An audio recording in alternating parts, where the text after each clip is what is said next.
India will identify, track and punish every terrorist. मैं सभी आतंक फैलाने वालों को कहना चाहता हूं, हर व्यक्ति को चुन चुन कर जवाब भी मिलेगा, जवाब भी लिया जाएगा।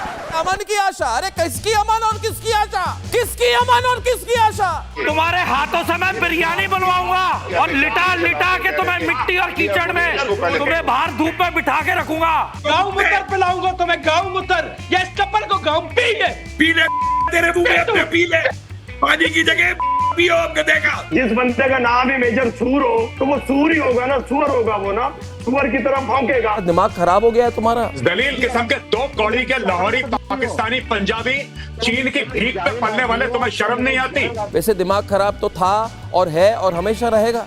I will get into the full insanity, full nuisance of what we saw on Indian TV news this week.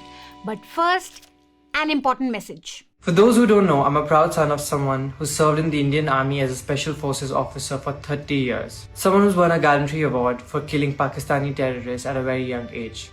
Brigadier Deep Bhagat, my father. When you fought the terrorists, what gave you the courage to get through that? मेरी अपने देश से मोहब्बत, my faith in Hanuman ji. What do you think about the Pahalgam attack? Do you think it was against Hindus? No, it was against Indians. Why did they target Hindus? It's a tactics to divide us on communal lines. What do you mean? सब कुछ ना एक play के अनुसार चल रहा है। कौन से धर्म के बारे में पूछना, उनका कलमा पढ़वाना, कुछ लोगों को जिंदा छोड़ देना, ताकि वो इन सब चीज के बारे में सबको बताएं। They are playing a psychological game to create fights in our country on religious grounds, and that's the real aim. Do you think locals were involved? Very few. Local आवाम को तो ये सूट ही नहीं करता है। टूरिस्ट सीजन की अभी शुरुआत ही हुई है। What's the message you'd like to give to every Indian watching? Indian हमें अपने आप से ये क्वेश्चन पूछना है कि क्या हमें कम्युनल वायलेंस करके अपना गुस्सा निकालना है या ये लड़ाई जीतनी है? It's really that simple. If someone who's fought terrorists can speak with this much clarity, why on earth can't we? I can't believe I'm saying this, but Insta Reels में ज़्यादा better voices हैं, ज़्यादा saner voices हैं as compared to TV news, जहाँ सारे दिन सिर्फ हिंदू मुस्लिम हिंदू मुस्लिम हिंदू मुस्लिम हिंदू मुस्लिम सारे दिन यही चलता रहता है. It's also been particularly depressing and revolting to read the newspaper headlines this week. Teen boy assaulted, forced to urinate on park flag. Man lynched in Mangaluru over park slogan during match. 15 held. 16 Kashmiri shawl sellers leave Mussoorie after locals assault too. Pahalgam heat on Bhopal MLA. BJP leader issues threat to his life. MP police in a fix over status of children of Pak fathers, Indian mothers. Like I said last week, if India wants to be a stronger country, we'll have to start by not turning on our own people. मैं हैरान हूँ जी, ये किसने आपको कहा? Now, the whole week we were told कि कुछ बड़ा होने वाला है. बुधवार 4 बजे के बाद कुछ बड़ा होने वाला है. क्या आतंकी आका पाकिस्तान पर कुछ बड़ा करने वाला है Bharat? How something big is happening. Bharat कुछ बड़ा करने का मन बना चुका है. अब जो होने वाला है उसे कोई नहीं रोक सकता. न्यूज चैनल्स वेट तो करेंगे नहीं एक्चुअली में कुछ बड़ा होने के लिए, तो उन्होंने सोचा छोड़ो वेट, हम ही धावा बोल देते हैं. बुज़दिल दुश्मन धावा. भारत और पाकिस्तान ने की बड़े युद्ध की तैयारी, ब्रेक करिए. रिलोकेट किए गए मिसाइल लॉन्चर्स, बड़ी खबर. पाकिस्तानी बॉर्डर के नजदीक भारत की बड़ी सैन्य तैयारी, ब्रेक करिए. पाकिस्तान की फटली. पाकिस्तान में मोदी का भयंकर खौफ चल रहा है. पाकिस्तान में ऊपर से नीचे तक खलबली है. पाकिस्तान में ऐसी घबराहट है कि एटम बॉम्ब चिल्लाने पर मजबूर है वो. आतंक परस्त पाकिस्तान का हलक डर की वजह से सूखता चला जा रहा है. हाफिज सईद अब तो जिंदा नहीं रहेगा. अटारी वाघा से 42 किलोमीटर दूर है हाफिज सईद, जहां बंद है कोट लखपत जेल. जहां बंद है वहां से उसका घर 5 किलोमीटर दूर है. इससे आपको अंदाजा होगा कि यहां से ज्यादा मेहनत भारत को नहीं करनी पड़ेगी.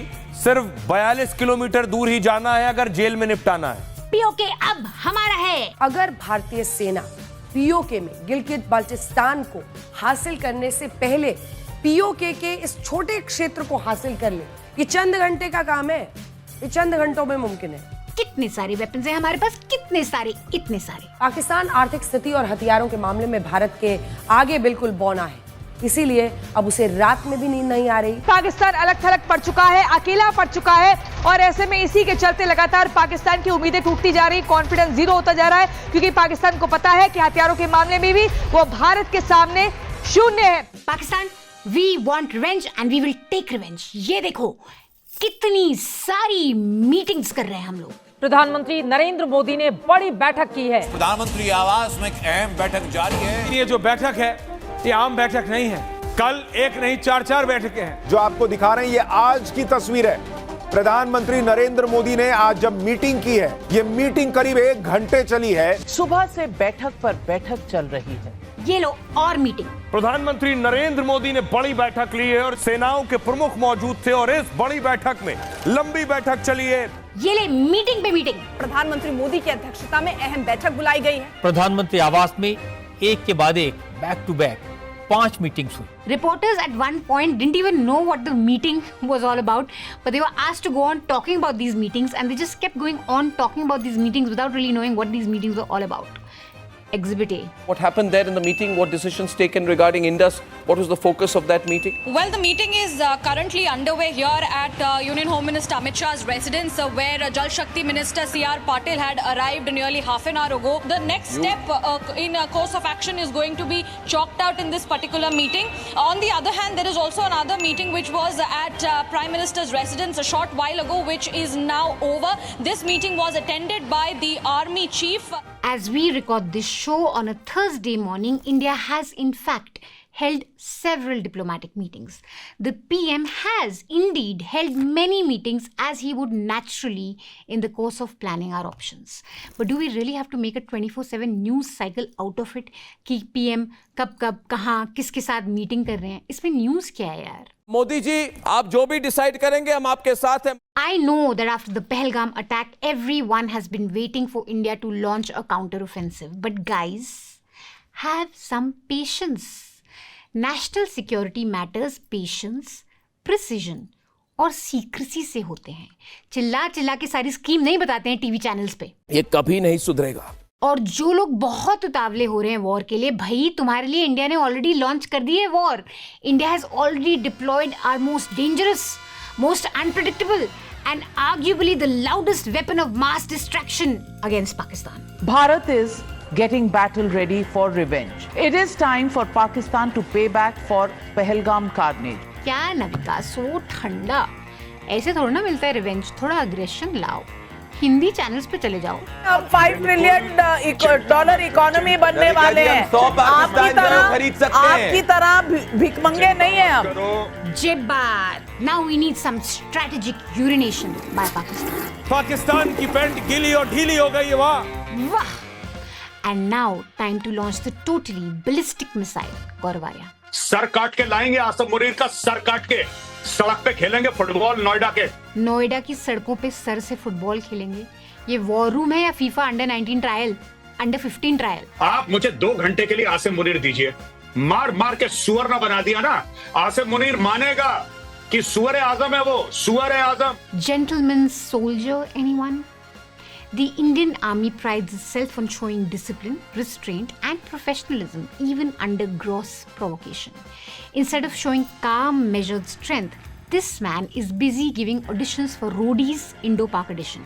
And he's not the only one. Trust Who me, do you think you are? trust me, you are going to get something so spicy, so nice.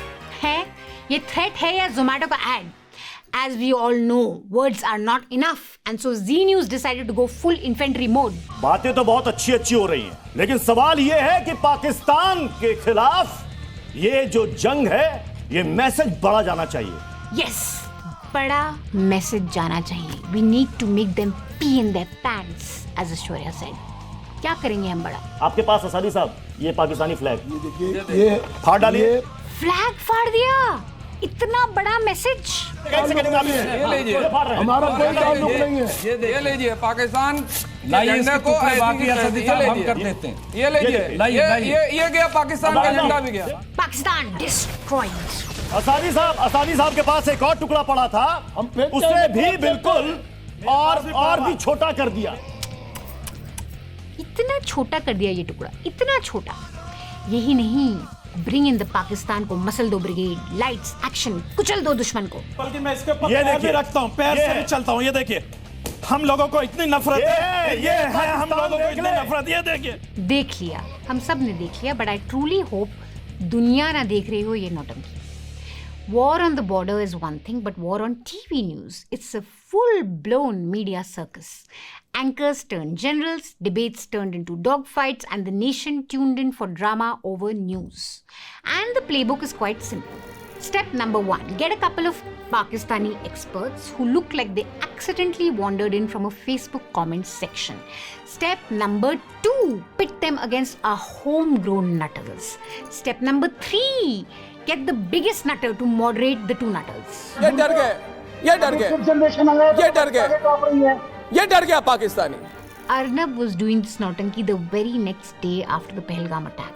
While most people were tuning in, hoping for facts, ground reports, actual updates, Arnab's show had already turned into a WWE-style Indo-Pak showdown. वो जो मोटा सा पॉटबेलिड जो तुम्हारा army chief है, unfit type का इंसान आसिफ मुनीर, बोल नहीं पाता है।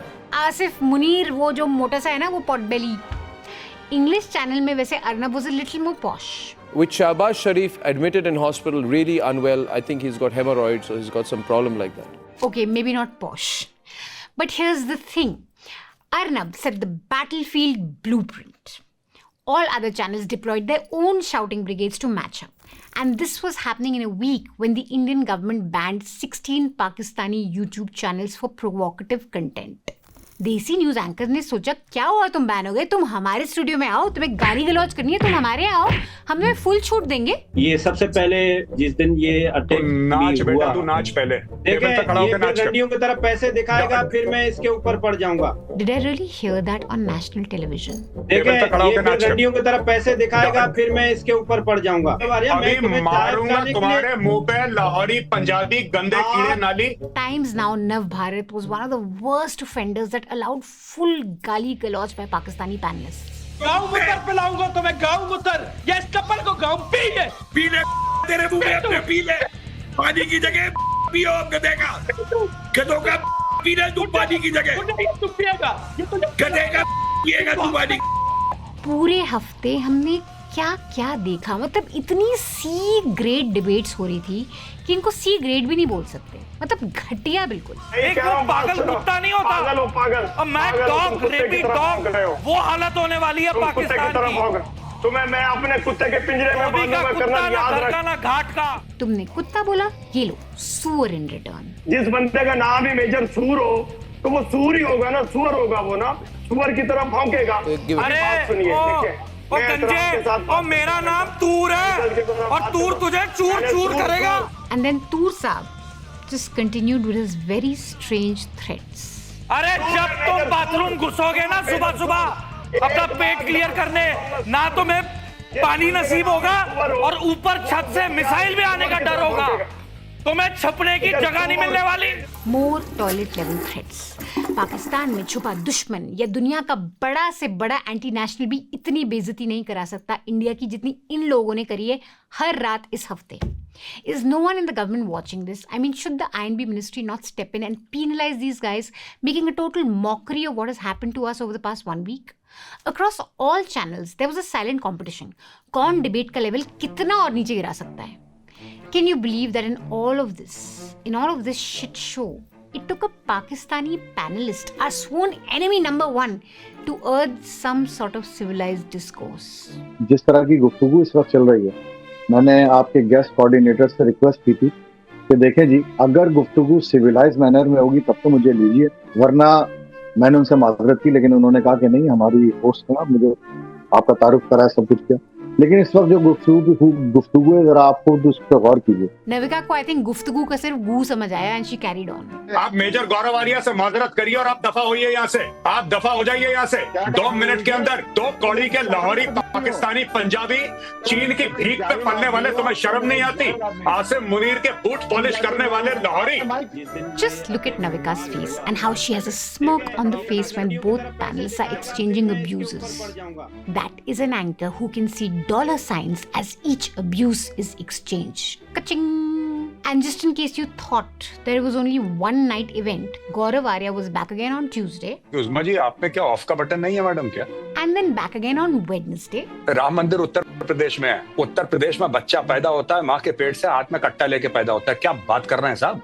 And I'm sure he'll be back all week doing what he does best, helping Navika get some TRPs, some attention. Remember, all this was happening on television news when India had lost 26 lives in one of the deadliest terror attacks in recent years. TV news has already forgotten the victims and moved on to TRP wars, cockfights, toilet threats. Journalism has left the building. Entertainment has taken over. Entertainment over dead bodies. The sad thing is that this was happening all over Indian television news. Almost every channel was an international embarrassment for us this week. बात सिर्फ एक या दो channels की नहीं है, सब लोग, ऑलमोस्ट सारे लोग यही कर रहे हैं। एक हिंदी फिल्म है जिसका एक डायलॉग है कि पान खाया करो मियाँ, जुबान काबू में रहती है। तो मैं आपको कहता हूँ कि अगर पाकिस्तान में पान मिलता है तो आज खा लिया करो, क्योंकि जुबान उससे काबू में रहेगी। भारत को क्या करना होगा? जुबानें हम काटेंगे। जिस पाकिस्तान को आप अपना बाप बता रहे हैं, उस बाप के बाप की बेटी हूँ मैं, याद रखिएगा। Keep your mouth closed. अरनाब में अरनाब नहीं, अर्नब है, अर्नब। अर्नब है, गर्नब है, ठरनब है, ठरनब है, जो भी है। टांग कांपने की बात आपके सांसद कह रहे हैं। आपके प्राइम मिनिस्टर को शोबाज जोकर बता रहे हैं और दावे परमाणु बम को छोड़ने के, दावे मिसाइलें दागने के, वो भी भारत के सामने। ये जो हमें धमकाने की कोशिश कर रहे हो ना, हमें धमकाने की। बेटा उत्तर प्रदेश के रहने वाले हैं, यूपी के। हमारा काम है धमकाना, हम धमकाते हैं दुनिया को।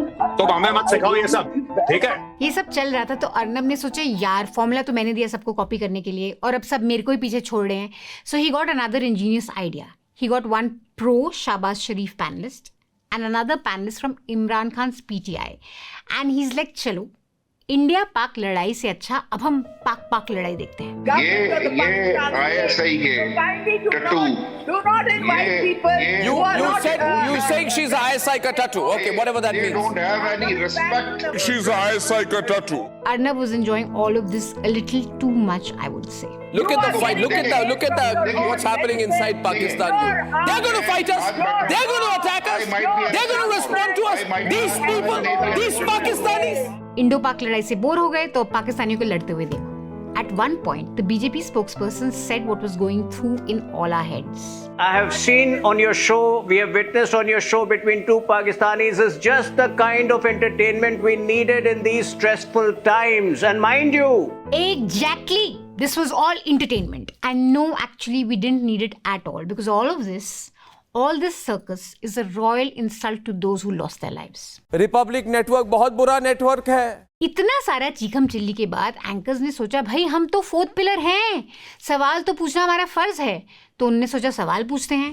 किससे? आज बकायदा कांग्रेस के ऑफिशियल एक्स हैंडल से एक ऐसा पोस्टर जारी किया गया जो कतई जायज नहीं ठहराया जा सकता है. Look at what the Congress posted today. Look to the right of your screens.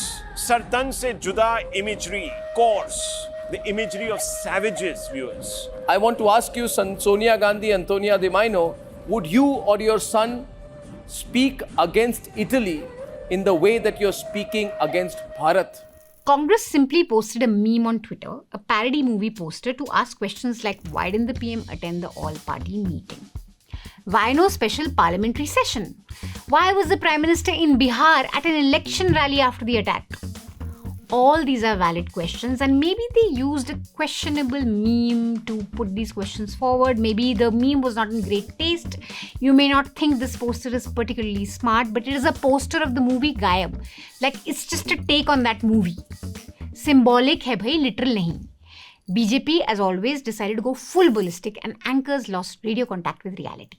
Sir तन से जुदा आज लश्करे पाकिस्तान कांग्रेस की विचारधारा आधारशिला उनका चरित्र बन गई और इस तस्वीर के पोस्ट करने के बाद एक बहुत बड़ा सिग्नल शत्रु देश पाकिस्तान में दिया जाता है. चिंता मत करो, भारत के अंदर मीर जाफर तुम्हारे समर्थक सब उपस्थित हैं. गौरव भाटिया कुछ बोले और एंकर्स दिल पे न ले लें. ऐसे कैसे? पाकिस्तान को क्या कहें अगर देश की सबसे बड़ी ऑपोजिशन की पार्टी कांग्रेस पार्टी इस देश में प्रधानमंत्री का सर कलम कर रही हो. सारी बात जायज है, पर ये सर तन से जुदा, ये जायज है? मुझे ये बताइए। आप पीएम का ऐसी तरह की तस्वीर डालें, क्या ये मतलब अपने आप में शर्मिंदा करने वाला नहीं है, गलत नहीं है? आपके पास और तरीके हो सकते थे पूजा त्रिपाठी, आपकी पार्टी के पास और तरीके हो सकते थे। Are these guys dumb or are they devious? Take your pick.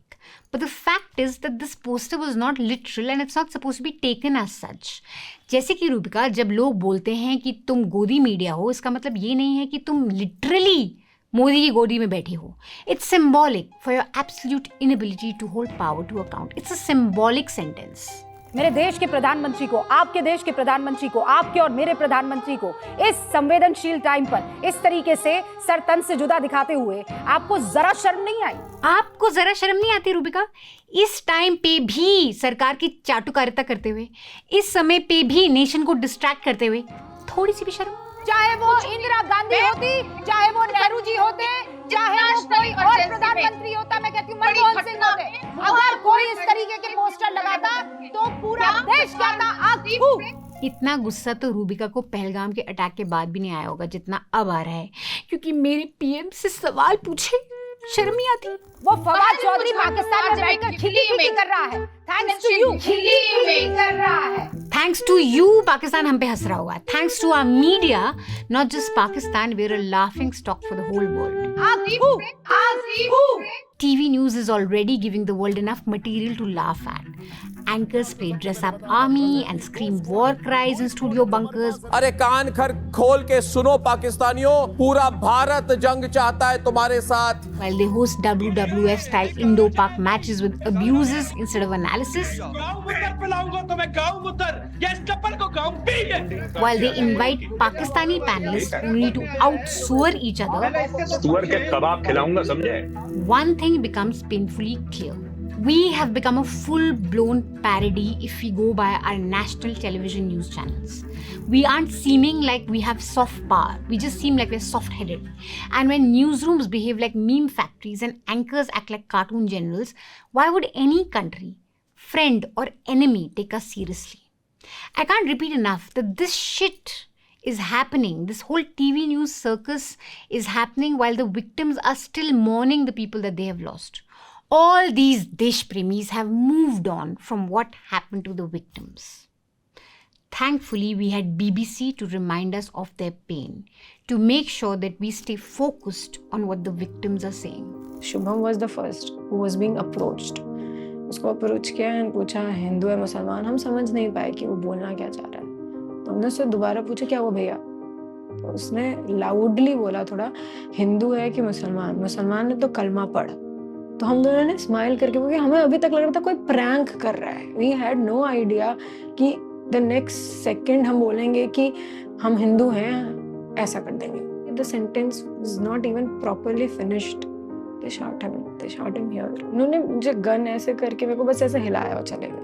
But there are a lot of wife, even हम मिले हैं कुछ लोगों से जब हम एयरपोर्ट पे वापस आ रहे थे अपने घर की तरफ, उनसे बोला है कि उन्होंने जब उन वाइफ्स ने बोला कि हमें मार दो, हमें भी मार दो, तो उन्होंने बोला कि नहीं जाओ, जो मैंने तुम्हारे पति के साथ किया है अपने गवर्नमेंट को बताओ जाके, वो आतंकवादी हैं, उनकी कोई कुछ जात नहीं होती, वो बस हैवान है।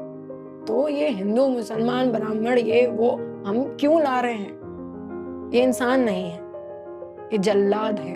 एक्चुअली मैं कह सकती हूँ हमारी देश ने हमें वहां पे अनाथ छोड़ दिया था। उस जगह पे हमारी सरकार ने हमें वहां अनाथ छोड़ दिया था, हमारी आर्मी ने हमें वहां अनाथ छोड़ दिया था। क्योंकि माँ बाप घर पे सुरक्षा करते हैं, देश में सुरक्षा तो वही करते हैं ना, उन्हीं को तो हम बोलते हैं कि हमें सुरक्षित रखेंगे। वहां पे अनाथ कर दिया था। अब मैं पूरे कश्मीर में हम देख रहे थे 330 मीटर पे पुलिस वो सीआरपीएफ के जवान हैं, तो वहां तो किसी की औकात नहीं है कि आ जाए, क्योंकि वो जवान हमारे देश के हैं, उनके सामने बोलने की इनकी औकात नहीं है। बट हाँ, ये लैक ऑफ गॉड नोज क्या, lack of security, lack of intelligence, lack of acknowledgement है, क्या फेलियर है इसके पीछे, मुझे नहीं पता। कि जहाँ पे आपको पता है कि इतने लोग रोज आ रहे हैं जा रहे हैं, आपने वहां पे कुछ नहीं दिया, और वो ऐसी पहाड़ी है कि इंसान वहां से स्केप कर भी नहीं पाएगा। पता नहीं कैसे लोग उतर के आए हैं, कैसे लोग बच के आए हैं, कैसे नीचे आए हैं लोग, कैसे हम नीचे आ पाए हैं, हमें नहीं पता। क्या शक्ति हमें नीचे लेके आई थी। This woman who lost her husband has shown more grace than anyone we saw on television news channels this week. Navika, Rubika, Arnab, Chitra, Major, Gaurav, Arya, सीखो इनसे कुछ। इतनी बड़ी ट्रेजेडी के बाद भी she is speaking with such calm and clarity. And yes, she has questions for our government as any sane person should. I know what all you people are ready to say in the comment section. बड़ा आया BBC तो biased है, terror attack को terror attack भी नहीं बोलता। Down with BBC. इनकी हालत खराब करनी चाहिए। While bullets were flying in Kashmir, a different kind of firing was happening online. Many of the government supporters and even ordinary readers were wondering, why on earth didn't the BBC call Pahalgam a terror attack? Are they scared? Are they biased? Or are they just annoyingly British? Turns out the BBC has a policy. They won't call anyone a terrorist unless someone else does it first. So unless the police or a politician or an investigating agency clearly calls an act a terror act, BBC won't say it. In one of its reports on Pahalgam, the BBC said 26 tourists were killed in a hail of gunfire. But when Modi said terrorism will not go unpunished, BBC duly published it. So the policy is that we माने we BBC will not call anyone a terrorist or something a terror attack, but if anyone else does it, we'll quote them. आप बोले तो सही है, हम नहीं बोलेंगे because terrorist is an emotive word. All the BBC says it wants to do is offer clarity to their readers on whether the people who did it were bombers or gunmen or attackers or militants. To be fair to BBC, it's not just an India policy. During World War II, BBC didn't call Hitler evil. In 1984, IRA bombed hotels in Brighton. It was a plot to kill then Britain Prime Minister Margaret Thatcher, and the BBC still called it Brighton bombing, not Brighton terror attack. They were under immense pressure to use the word terrorists for IRA, but they didn't budge. So the BBC stuck to its principles even when their own Prime Minister was targeted with a bomb. Care is required in the use of language that carries value judgment. Translation: we'll describe the bombing, the blood, the bullet holes, but we won't say the T word unless someone else does it first. Because objectivity, old chap. Cup of tea? BBC's logic is to offer calm, unemotional analysis or reportage of what's happening, but it's precisely because terrorism is an emotive subject that people are angry with the BBC. Tourists didn't just die in a hail of gunfire, they were targeted, gun to their head. Do we have to wait for the UN spokesperson to walk in the newsroom with a stamp saying terrorist to call out what was clearly an act of terror? And here's an even bigger problem. The BBC has used the word terror and terrorist before in many cases. Sometimes with attribution, sometimes not. 2015 Paris attack, they were described as terror attacks. 2016 Belgium attacks, terror attacks. 2017 Manchester bombing, terrorist attack. 26/11 Mumbai was also called a terror attack, but the logic for that may be that it's proven and people have been convicted in the case, so we can now call it a terror attack. Look, language in journalism matters, and so does consistency. If an attack on concert goers in Europe is terror, then an attack on tourists in Kashmir should also be terror. You know, there can be balance between screaming terrorist before the first report is even filed, before we even know ki hua kya, to whispering gunman like it's a Victorian scandal. So yes, the BBC's editorial policy might feel outdated, especially in moments of grief and national anger. And it's fair to critique that. But let's be clear, this is not some deliberate anti-India conspiracy. It's a rigid, often bureaucratic adherence to a style guide that maybe even BBC journalists are frustrated with. लेकिन सोचने वाली बात है, does the Indian government really have to throw a tantrum at the BBC for this? मतलब आपका खुद का bestie Donald Trump, जिसका वैसे कोई फिल्टर नहीं है लाइफ में, even he was like, sad, India and Pakistan, they were quite close to me, I don't know what to do. You're as close to India and I'm very close to Pakistan, as you know. They've had that fight for 1,000 years in Kashmir. Kashmir's been going on for 1,000 years, probably longer than that. It's literally not a 1,000-year-old dispute. It's not a 1,000-year-old dispute at all. And Dolan could have in clear words said that this is a terrorist attack by Pakistan on India, but he didn't. And that should tell us something. This isn't just a media perception issue. This is a failure of Indian diplomacy for a very, very long time, long before Modi. It's a failure to build the kind of global pressure that holds Pakistan accountable. लाल आंख और war रुकवा दी क्या असली test अब है. Instead of waging war on BBC headlines, the government should be asking, why does the world still hesitate to stand with us against Pakistan-sponsored terror in clear terms? That's the question that deserves a prime time debate that we'll never get. That's all the nuisance we have for you this week. We'll be back next week. Until then, stay mad. That's the only way. Today is Press Freedom Day, a day that is marked to celebrate the importance of freedom of journalism, freedom of speech, and freedom of expression. It's important for all of us to understand that in a democracy, access to good journalism is like access to clean water. We need it. It's a non-negotiable. We need clear analysis. We need clear reporting. We need fair reporting. With all its problems, we need independent media. ऐसा नहीं है कि हम perfect हैं, हम कुछ गलत नहीं करते हैं, हम भी बहुत चीज़ें गलत करते हैं, लेकिन आप बोल भी सकते हैं कि हमारा क्या अच्छा है, क्या बुरा है, लेकिन जो भी हम करते हैं, we do it in the spirit of what journalism is supposed to be, which is raising the voice of those who don't have enough power in their hands to raise their voice, being a voice for the most weakest, the most marginalized sections of society, and questioning people who are in power.